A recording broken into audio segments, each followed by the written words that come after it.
열왕기하 11장 13절에서 21절의 말씀을 보도록 하겠습니다.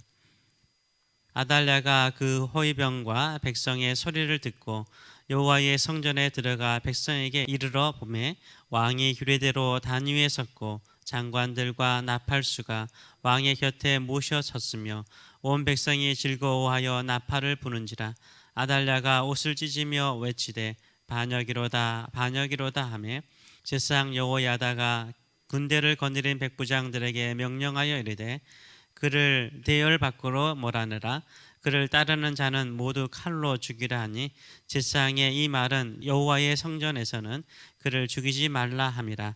이에 그의 길을 열어주매 그가 왕궁이 말이 다니는 길로 가다가 거기서 죽임을 당하였더라. 여호야다가 왕과 백성에게 여호와와 언약을 맺어 여호와의 백성이 되게 하고 왕과 백성 사이에도 언약을 세우게 하며 온 백성이 바알의 신당으로 가서 그 신당을 허물고 그 제단들과 우상들을 철저히 깨뜨리고 그 제단 앞에서 바알의 제사장 맏단을 죽이니라. 제사장이 관리들을 세워 여호와의 성전을 수리하게 하고 또 백부장들과 가리 사람의 호위병과 온 백성을 거느리고 왕을 인도하여 여호와의 성전에서 내려와 호위병의 문을 통하여 왕궁에 이르매 그가 왕의 왕자에 앉으니 온 백성이 즐거워하고 온 성이 평온하더라. 아달랴를 무리가 왕궁에서 칼로 죽였더라. 요아스가 왕이 될 때의 나이가 7세였더라. 아멘. 오늘 이 말씀을 가지고 내 신앙의 갱신은 언제, 내 신앙의 갱신은 언제인가 라는 제목으로 같이 은혜를 나누기로 원합니다. 오늘 본문을 보게 되면 아합의 딸이었던 아달랴가 남유다의 다윗 왕가의 많은 사람들을 죽이고 여왕으로서 6년 동안을 통치하였습니다. 그런데 이 아달랴가 왕궁의 말들이 군마들이 들어가는 길에서 죽임을 당합니다. 그리고 7살 된 요아스가 왕이 되는 장면이 나와 있습니다. 요아스를 왕으로 세울 때 어떤 의식이 있었습니까? 17절과 18절의 말씀을 보게 되면 이런 의식을 행합니다.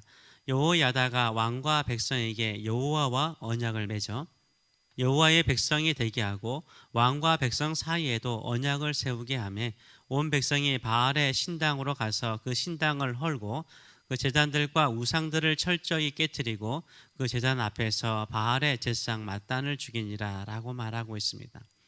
즉 이 새로운 변화의 시기에 가장 먼저 한 것은 무엇입니까? 언약이에요. 언약을 맺었습니다. 두 가지 언약이 나오죠. 한마디로 말해서 유다 백성과 여호와 하나님과의 맺은 언약이에요. 이 언약은 무엇입니까?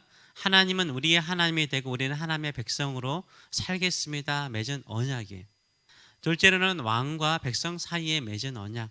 왕으로서 인정하고 왕은 백성들을 보호하고 지킨다. 이런 언약을 맺은 것입니다. 이 언약을 맺고 난 다음에 그들이 하는 행동들은 무엇이었습니까? 바알의 신당에 가서 바알의 신당을 허물고 바알에 속한 모든 목상들을 깨뜨려 불태우고요. 그 다음에 제사장들을 죽였다라고 말하고 있습니다. 이것이 바로 요아스 왕 시대에 일어났던 언약 갱신이며 신앙의 부흥의 모습을 보여주고 있습니다. 성경에는 수많은 언약들이 나와 있습니다. 약속의 내용들이 나와 있습니다. 우리의 신앙의 새로운 변화도요. 다시 한번 내가 하나님과 나와 사이에 맺은 언약을 생각해 보아야 되는 거예요. 내가 예수 그리스도를 믿기로 결정하는 그 순간은 우리는 언약을 맺은 거죠. 예수 그리스도를 믿기로 하는 그 순간 우리는 언약을 맺은 거예요. 결혼할 때도 결혼 서약을 하잖아요. 이미 내가 예수님을 믿고 세례를 받는 그 순간 우리는 이미 하나님과 언약을 맺은 거예요. 우리 주 예수 그리스도를 통해서 나는 하나님의 백성으로서 하나님의 말씀을 따라 살겠다라고 언약을 맺은 것이고 나는 하나님만을 섬기기로 언약을 맺은 거죠. 하나님은 나의 영원한 하나님이 되시기로 언약을 맺은 것입니다. 우리의 신앙이 힘들고 어려울 때요, 우리는 언약을 다시 한번 갱신해야 돼요. 하나님은 나의 하나님이시고 나는 하나님의 백성으로서 살겠습니다라고 다시 한번 신앙을 갱신하시는 저와 여러분 되시길 축원합니다. 그리고 혹시나 내가 하나님을 온전히 섬기지 못하는 모습, 바알과 아세라를 섬기듯 이 세상에 축복을 주는 것에 내 마음을 두고 내 생각을 두고 내 시간을 두었다면 그것을 철저하게 깨트리고요, 철저하게 깨뜨리고 오직 주님만을 사랑하고 주만을 섬기시는 저와 여러분 되시길 축원합니다. 그래서 성경에는 중요한 순간에 언약의 내용이 나와 있어요. 하나님께서 창세기 15장을 보게 되면 아브라함과 언약을 맺죠. 그때 그 유명한 동물들을 반으로 자르고 그 사이에 하나님께서 횃불로서 그 사이를 지나가는 언약 갱신의 모습이 나와 있습니다. 이미 우리가 알다시피 12장에 창세기 12장에 하나님이 부르신 것이 언약일 수 있지만 그때는 온전한 언약이 아니었어요. 15장에 가서야 진정한 언약을 갱신한 거죠.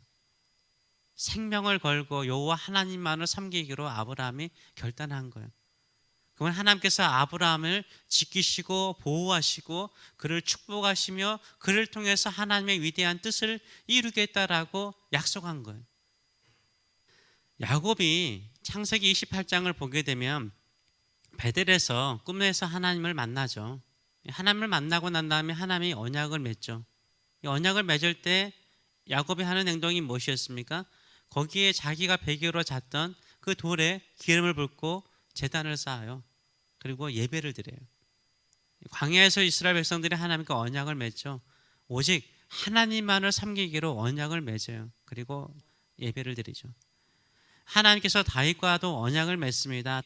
영원한 다윗과의 언약은 예루살렘 성전을 세우고자 하는 그 마음을 나단 선지자에게 말했을 때 하나님께서 나단 선지자를 통해서 다윗과 그들의 후손과 언약을 맺습니다.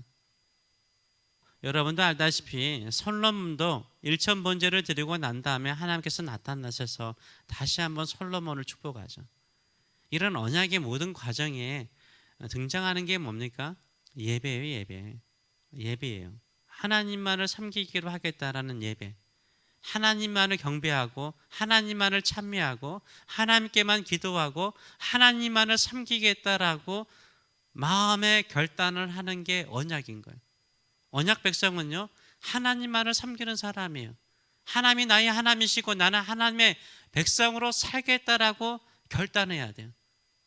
이때 하나님의 은총이, 하나님의 축복이 우리의 삶에 이루어지는 줄 믿습니다. 이때 우리는 파괴할 수 있는 거예요.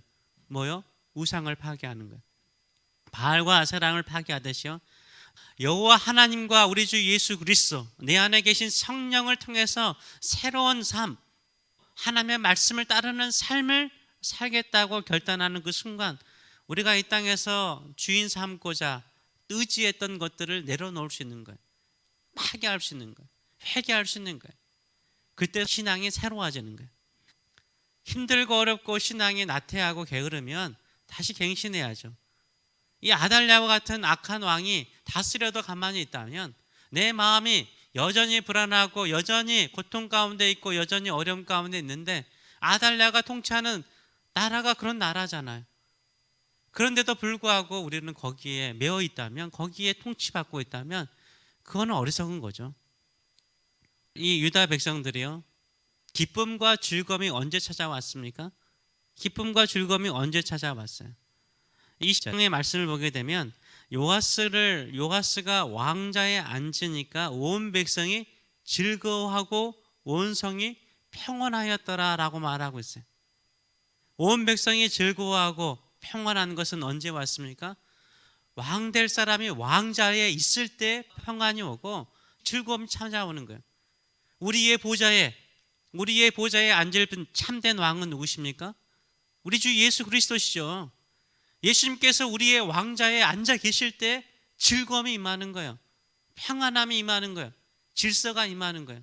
참된 축복이 임하는 줄 믿습니다. 우리의 왕자에 누가 앉아 계십니까? 돈입니까? 자녀입니까? 성공입니까? 이 땅에서 사람들에게 인정받고자 하는 것입니까? 아니면 내가 원하는 나의 욕망을 채우는 것이 나의 보좌에 앉아 있는 것입니까? 우리 주 예수 그리스도를 나의 보좌에 영접하고 받아들이고 예수 그리스도의 통치를 온전하게 받을 때 우리의 마음에, 우리의 삶에 즐거움이 있고 평온이 있는 줄 믿습니다. 이런 삶을 살아가시는 저와 여러분 되시길 축원합니다. 그래서 우리가 아는 복음성가에 이런 가사가 있죠. 내가 주인 삶은 모든 것 내려놓고 내 주 되신 주 앞에 나가 내가 사랑했던 모든 것 내려놓고 주님만 사랑해. 모든 거 다 내려놓고 주님만 사랑합니다. 주님만 섬기겠습니다. 이것이 언약갱신이죠. 이 언약갱신인 거예요. 이때 신앙의 부흥이 일어나는 거예요. 주사랑, 거친 풍랑에도 깊은 바다처럼 나를 잠잠케 해. 평안이 임하는 거죠. 거친 풍랑에도 주님의 사랑을 내가 믿는 거예요.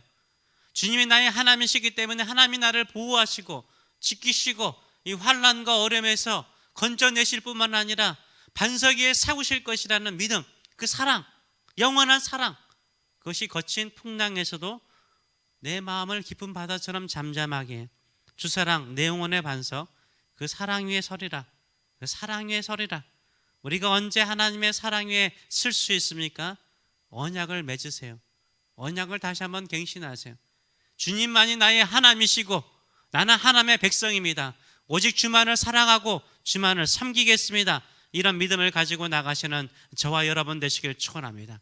그때 참된 평안이 임하고 참된 기쁨이 임하고 세상을 이기는 능력이 임하는 줄 믿습니다. 이 믿음을 가지고 살아가는 믿음의 성도, 새벽 성도들 되시길 축원합니다. 기도하겠습니다. 살아계신 하나님 아버지, 바알 숭배자 아달랴가 죽임을 당하고 하나님께서 약속하신 다윗 가문에서 요아스가 왕자에 앉았을 때 백성들에게 즐거움이 있었고 성에 평안이 임하였습니다. 우리의 마음에도 우리의 심령에도 우리 주 예수 그리스도가 우리의 보좌에 앉아 있을 때 참된 기쁨이 있고 참된 평강이 있으며 참된 축복이 있는 것을 우리가 아옵니다. 다시 한번 주 앞에 나와 언약을 갱신합니다. 오직 여호와 하나님만이 나의 하나님이시고 우리 주 예수 그리스도만이 나의 참된 왕이시고 주인이시며 오직 성령만이 나와 영원토록 함께 하시는 참된 영이시기에 오직 주만을 사랑하고 주만을 섬기는 믿음의 성도들 되게 하여 주시옵소서. 딴 데 마음 두지 않게 하여 주시고 딴 것에 의지하여서 함께 망하는 자 되지 않게 하시고 오직 주만을 사랑하고 주만을 의지하는 믿음의 성도들 되게 하여 주시옵소서. 내가 주인 삶은 모든 것 내려놓고 내 주 되신 주 앞에 나가 내가 사랑했던 모든 것 내려놓고 주님만 사랑합니다. 주 사랑 거친 풍랑에도 깊은 바다처럼 나를 잠잠케 하오니 주 사랑 내 영혼의 반석이시오니 그 사랑에 굳게 서는 믿음의 성도들 되게 하여 주시옵소서. 감사드리며 예수님의 이름으로 기도하옵나이다. 아멘.